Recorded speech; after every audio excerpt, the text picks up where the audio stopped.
Nel Tiguglio l'estate non sembra essere ancora finita tra sole, bagni in mare e turismo, stabilimenti chiusi ma spiagge affollate, specialmente nel weekend. Portofino, l'iter per costituire il Parco Nazionale è rallentato. Il direttore dell'ente, Alberto Girani, auspica un cambio di passo della Regione per velocizzare la pratica e coglierne così le potenzialità.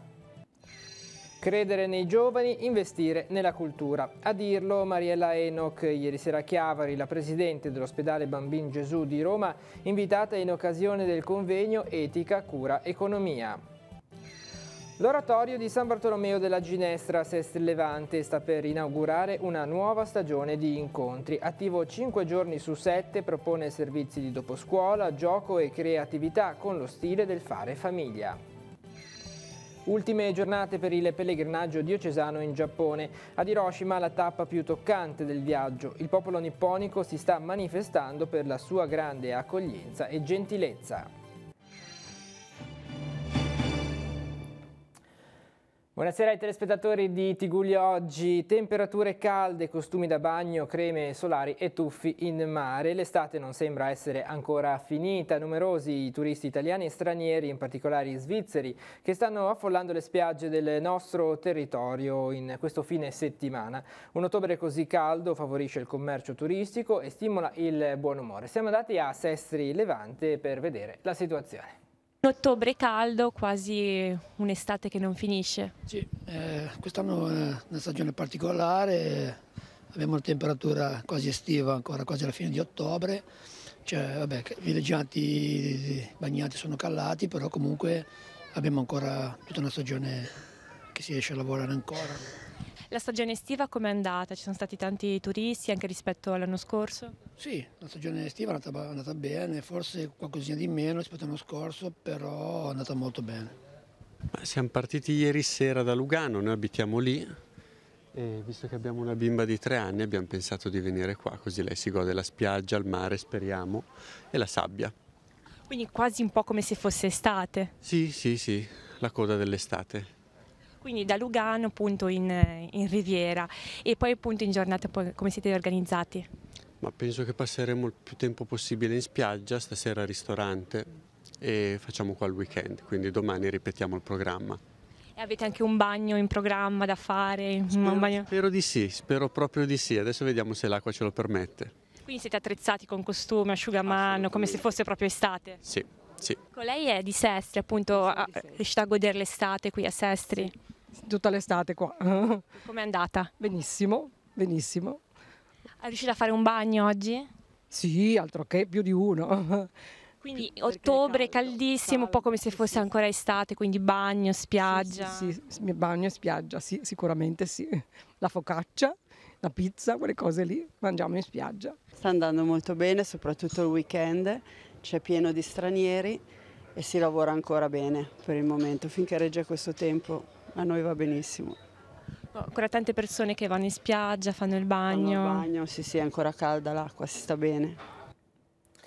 Tra le tante persone anche sommozzatori, turisti che vivono il mare, ma questa mattina intorno alle 11 i sommozzatori dei Vigili del Fuoco sono intervenuti a Portofino in corrispondenza della Seca Gonzatti per soccorrere dei subacquei in difficoltà. Uno dei ragazzi di un gruppo di 12 residente a Bolzano durante la fase di risalita ha perso una pinna e per motivi in via di accertamento è risalito troppo velocemente dalla profondità di 20 metri, saltando tutte le fasi di decompressione e la corretta velocità di risalita. I sommozzatori dei Vigili del Fuoco che si trovavano in zona sono prontamente intervenuti, issando a bordo il ragazzo e somministrandogli ossigeno. Nel frattempo sono partite le ricerche del resto del gruppo che nei momenti dell'emergenza si erano isolati fra loro. Recuperati tutti, compreso l'istruttore del diving, ad uno di essi è stato somministrato ossigeno perché in stato confusionale e in affanno. Il subacqueo in difficoltà è stato condotto al porticciolo di Santa Margherita Ligure dove lo attendeva l'automedica del 118.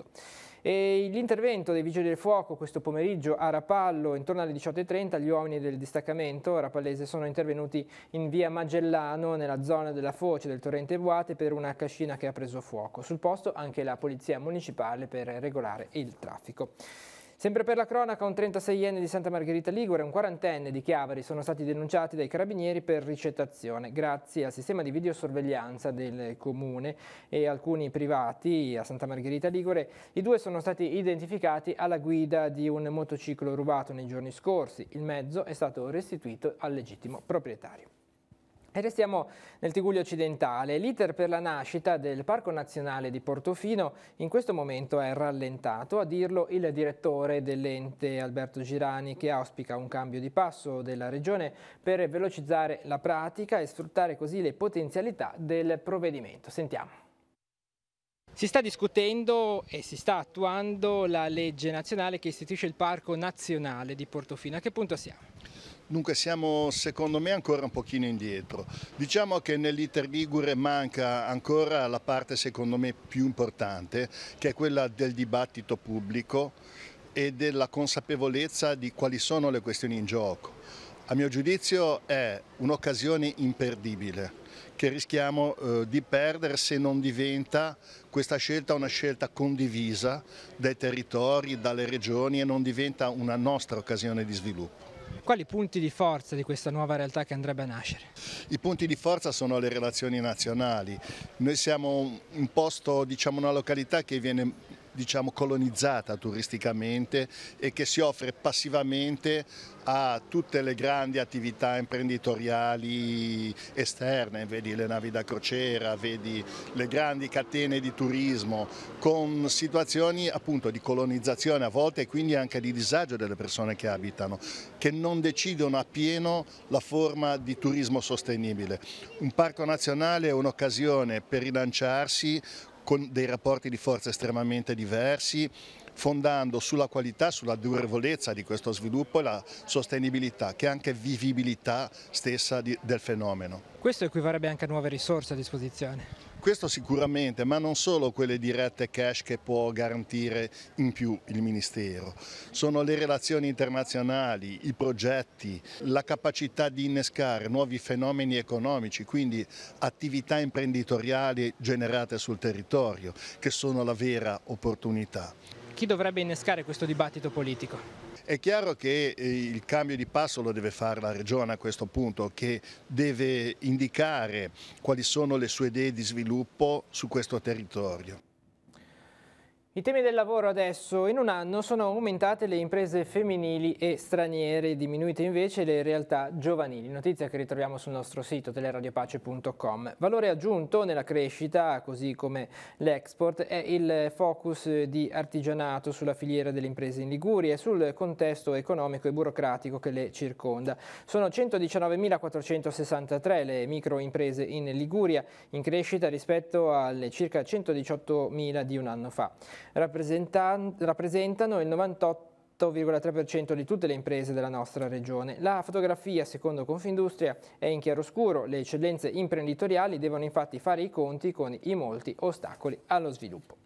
E credere di più nelle capacità dei giovani ed investire nella ricerca sono alcuni dei temi toccati da Mariella Enoch, presidente dell'ospedale Bambin Gesù di Roma, intervenuta a Chiavari al convegno sul tema Etica, Cura, Economia promosso dalla Caritas diocesana. Sentiamo l'intervista.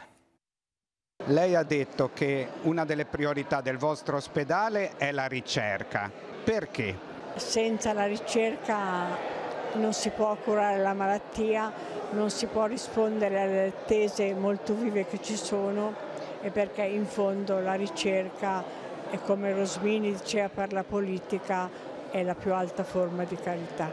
È anche un sostegno per tanti giovani, immagino. Lei incontrerà tanti giovani, quali sono le loro attese anche? I giovani sanno mettersi molto in gioco e se noi in loro esprimiamo fiducia, stiamo con loro, danno veramente il meglio di sé. I giovani hanno bisogno di essere stimati, di credere in loro, non di essere vecceggiati, coccolati, di continuare a dire non c'è lavoro, perché i giovani se lo sanno anche inventare il lavoro, sono molto bravi. Purtroppo molte famiglie sono ancora in restie per mettere ai giovani esperienze diverse e un po' li costringono a una strada nella quale i giovani d'oggi non riescono più a credere e a percorrere. Lei ha detto anche un valore del vostro ospedale, la relazione. Ecco, come si sviluppa questo? A volte magari negli ospedali non sembra che ci si faccia molto caso. Perché alla fine si cura la malattia e non la persona. Allora si dice molto mettere al centro la persona, in verità si finisce col curare la malattia, una parte di malattia, la gamba destra o la gamba sinistra, ma la persona non la si vede e la persona ha bisogno invece di relazione. Per i bambini ne ha un particolare bisogno la famiglia ed è non tanto un raccontare le cose quanto ascoltare, condividere e fare dei percorsi insieme. E la relazione di Mariella Enoch sarà trasmessa integralmente da Telepace sabato prossimo, 27 ottobre, sul canale 15, Telepace 1, alle 21:10. Si svolge domani a Carasco l'annuale raduno delle confraternite della diocesi. Alle 9 è fissato il ritrovo in piazza Umberto I, alle 10 nella chiesa di San Marziano la Santa Messa presieduta dal Vescovo Alberto Tanasini. Al termine ci sarà la processione per le vie del paese delle confraternite e dei caratteristici crocifissi lignei. E domani si celebra la giornata missionaria mondiale. Sul tema "Insieme ai giovani portiamo il Vangelo a tutti". Questa sera in diocesi alle 21 nella chiesa di San Marziano, sempre a Carasco, si terrà la veglia missionaria animata da Don Paolo Bacigalupo, che proporrà una riflessione su imparare dalla missione. La veglia missionaria sarà trasmessa domani, domenica alle 21:10 su Telepace 1 al canale 15. Ma sul tema della giornata sentiamo la riflessione del presidente delle Pontificie Opere Missionarie.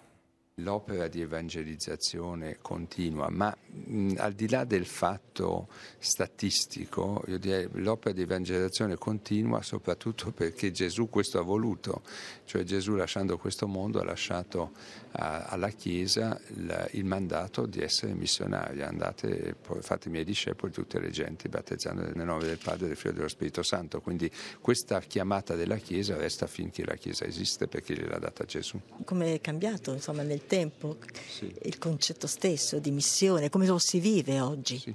Io direi molto semplicemente che lo si vive come una proposta di fede, ed è evidente che questo deve preservare la libertà di tutti, la libertà di accettare o meno questa proposta di fede, però da parte della Chiesa non può mancare questa proposta, non può mancare per due ragioni sostanzialmente. Primo, appunto, per la fedeltà al mandato di Gesù, e secondo perché dobbiamo farci la domanda: ma il Vangelo è per tutti o solo per qualcuno? Quello che di bene noi abbiamo ricevuto attraverso la fede è solo per me o può essere anche per altri?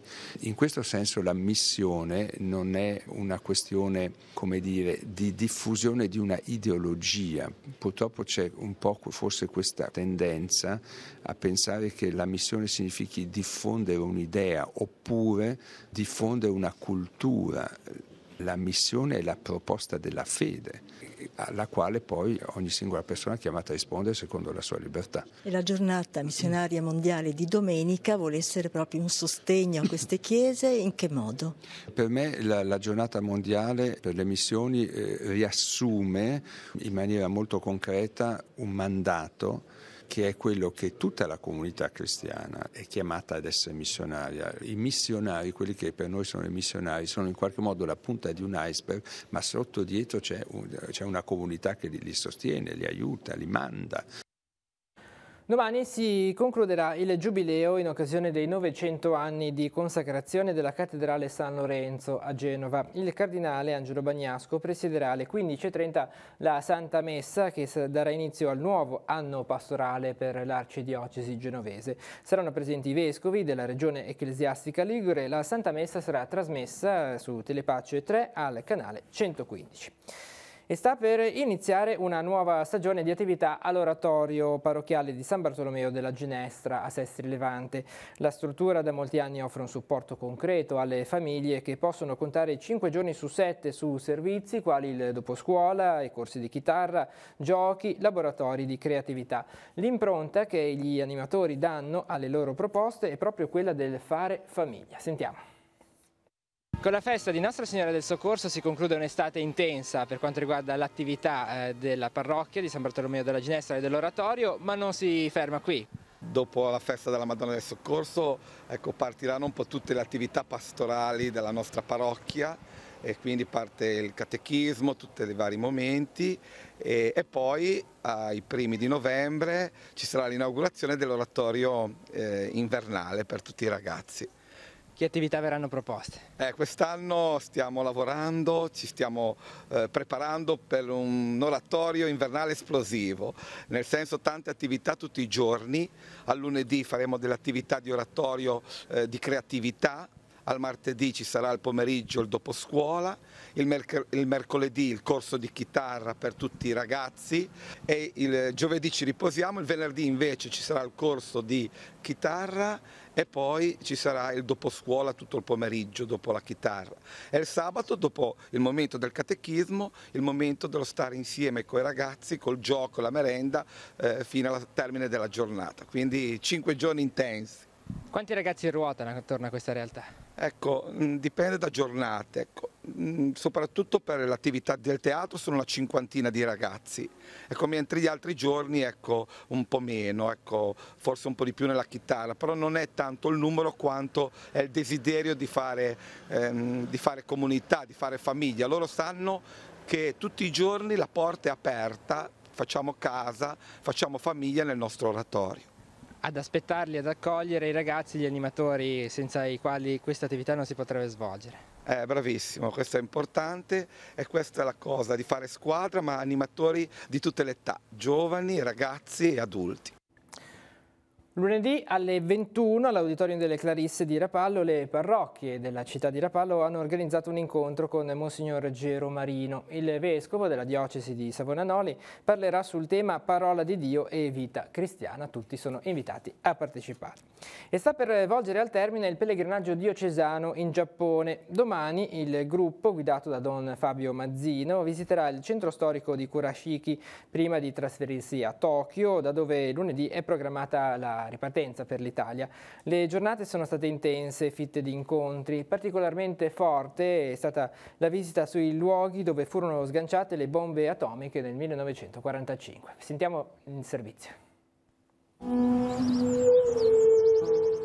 La visita di Hiroshima è stato uno dei momenti più forti del pellegrinaggio diocesano in Giappone. Il Memoriale della Pace, inserito nel patrimonio dell'umanità dall'UNESCO nel 1996, richiama la barbarie della guerra e la sofferenza profonda di un popolo. Edificato nel 1915, il palazzo fu destinato ad ospitare la fiera commerciale della prefettura di Hiroshima. Il 6 agosto 1945 l'esplosione nucleare avvenne a pochissima distanza dalla struttura, che fu tra le poche che resistettero alla bomba. La costruzione è nello stesso stato in cui si trovava dopo l'attacco atomico e rappresenta un monito per l'eliminazione dell'arsenale nucleare e un simbolo di pace. Ho riflettuto sul fatto che di memoriali sparsi nel mondo ce ne sono tanti. Questo ci fa indurre a capire che l'uomo non ha ancora compreso il messaggio di pace che dovrebbe portare. Ed è la prima volta che in uno dei miei viaggi non ho fatto neanche praticamente una foto, quasi come se la giornata vissuta, le emozioni le volessi soltanto portare dentro di me. La tappa successiva del pellegrinaggio ha portato la comitiva Matsuyama. Qui i pellegrini hanno potuto calarsi nelle tradizioni locali anche indossando i caratteristici abiti giapponesi. Il clima degli incontri vissuti nei giorni trascorsi sulla penisola nipponica è fortemente caratterizzato dall'accoglienza e gentilezza della popolazione locale. Stamattina che siamo partiti dal Ryokan, che è il tipico albergo giapponese, ci siamo trovati tutto lo staff al completo con il loro bellissimo vestito tipico che ci ha salutato, anche quando siamo arrivati ci ha accolto in maniera molto calorosa ed è stato chiaro che erano contenti di averci loro ospiti. Il modo di fare, non so se fa parte della loro cultura o se è qualcosa di innato dentro. Un sorriso spontaneo, uno sguardo accogliente e una stretta di mano.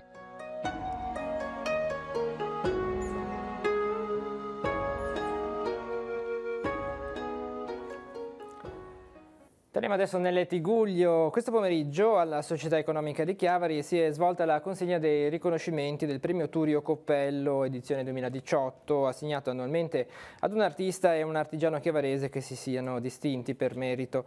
L'artista insignito è stato Enrico Bertozzi, disegnatore premiato per il valore delle sue opere e per aver formato generazioni di artisti attraverso la scuola chiavarese del fumetto.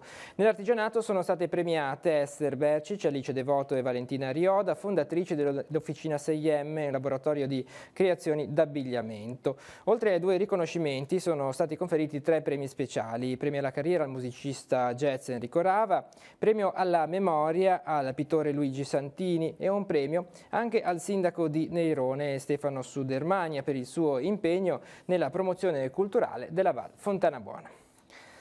E restiamo in Val Fontanabuona, un'aula molto particolare, quella che ha ospitato la lezione finale del corso sulla tenuta di un noccioleto promosso dalla Proloco di San Colombano Certenoli. I tanti partecipanti provenienti dal Tigullio, ma anche da fuori, hanno potuto mettere in pratica le nozioni teoriche direttamente sul campo, ospiti del noccioleto del signor Lagomarsino a Calvari, da alcuni anni a questa parte, curato dalla cooperativa Nabot. Vediamo come è andata. Come hanno seguito gli allievi di questo corso? Gli allievi sono stati molto interessati, sono molto attivi, hanno fatto un sacco di domande, sono persone in gamba, le vedo anche molto lavoratori perché si impegnano fisicamente. È difficile curare un noccioleto? Non è difficile, non c'è niente di difficile, è impegnativo. Impegnativo sì, nel senso che ci vuole lavoro manuale, ci vuole lavoro di testa e ci vuole un po' di conoscenza di base sulle concimazioni, i parassiti che possono attaccare questa pianta. Come è andato questo primo corso sul noccioleto, sulla cura del noccioleto? È andato molto bene, siamo molto soddisfatti perché abbiamo avuto numerose adesioni, anzi abbiamo dovuto dividere in 2 gruppi i partecipanti perché altrimenti non avremmo potuto organizzarlo soltanto per quelle persone. Da dove venivano gli studenti? Gli studenti vengono non solo dalla Val Fontanabuona ma anche dai territori limitrofi, valli limitrofi ma anche dalla costa, fino ad arrivare a Genova, Camogli, Chiavari. Prima edizione, si pensa già alla seconda? Ma in realtà ce l'hanno già chiesto, non solo sul noccioleto ma eventualmente anche su altre tematiche, quali per esempio il castagno oppure altre tematiche agricole che comunque a tutt'oggi sono molto di interesse e richieste. Qual è la storia di questo noccioleto? La storia del noccioleto l'abbiamo piantato circa degli anni 60, 1960, perché a quei tempi erano preziosi quasi, avevano un valore enorme. Le piantate lei queste piante? Sì, io e mio papà ci siamo fatti tutte le piantine noi, abbiamo fatto tutti i lavori manuali col picco per piantarle. Poi purtroppo ho cambiato un po' vita e allora poi non potevo più tenere, allora per vedere abbandonate me l'hanno cercato della Nabot e ce l'ho date, sono contento così che ci ha pulito.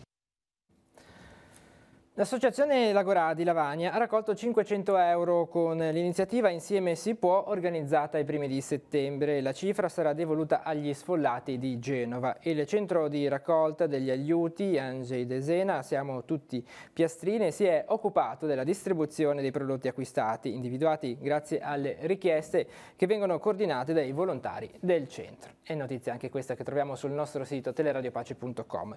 Telepace trasmetterà questa sera il concerto Pace e Bene proposto dal gruppo vocale e strumentale Antares in occasione delle feste per San Francesco. Il coro si è esibito nella chiesa dei Frati Cappuccini di Viale Tappani a Chiavari, accompagnando momenti di riflessione sulla vita del poverello d'Assisi proposti da padre Gabriele Ambu. Ad esibirsi anche la corale parrocchiale San Quirico e Montepegli di Rapallo, diretta da Loredana Oricelli, che ha suonato anche la chitarra classica. Al flauto traverso Elisabetta Dussoni e Margherita Melchionne, alla chitarra acustica Matteo Scarrone, alla tastiera Daniele Daneri. L'appuntamento dunque per questa sera alle 21:10 su Telepace 1 al canale 15 per seguire il concerto del gruppo Antares Pace e Bene.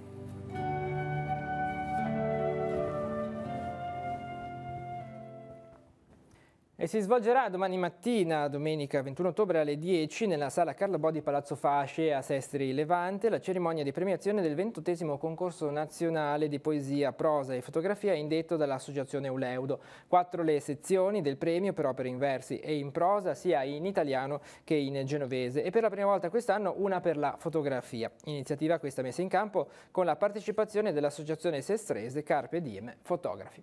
E adesso nella nostra agenda altri appuntamenti per domani e la giornata di lunedì.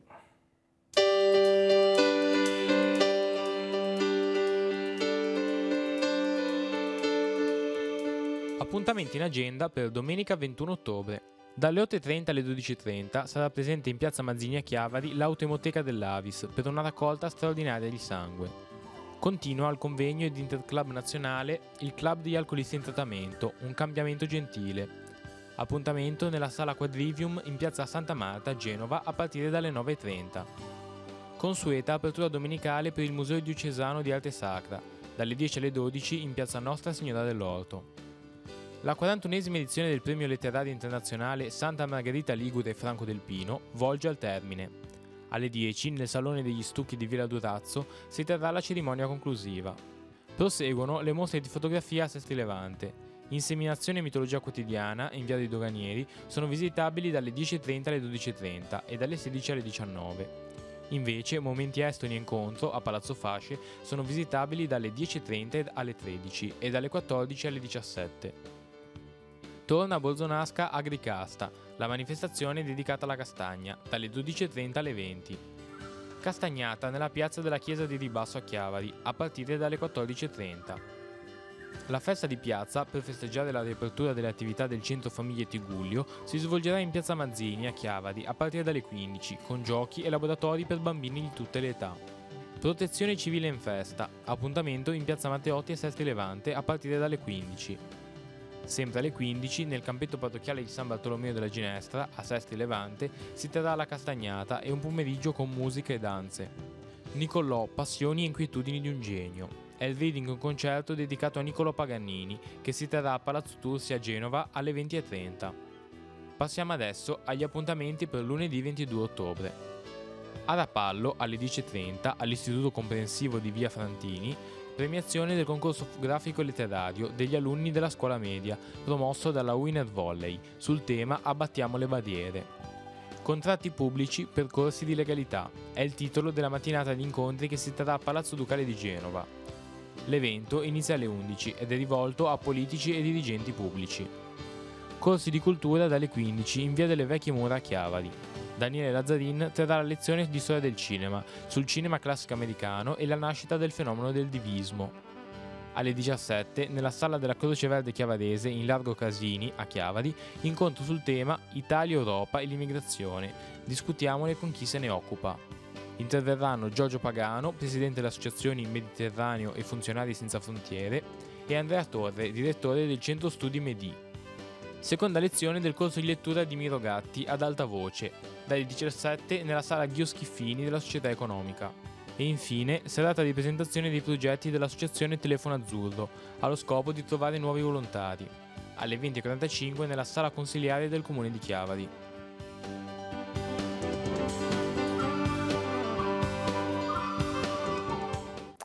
E con l'agenda di Telepace si conclude questa edizione di Tigullio Oggi. L'informazione torna lunedì mattina alle 7:30 con il buongiorno di Teleradio Pace insieme a Marco Revello, alle 12:45 con la prima edizione del TG13. Tutte le notizie le trovate sul nostro sito teleradiopace.com. Grazie per essere stati con noi, buon proseguimento di serata e buona domenica.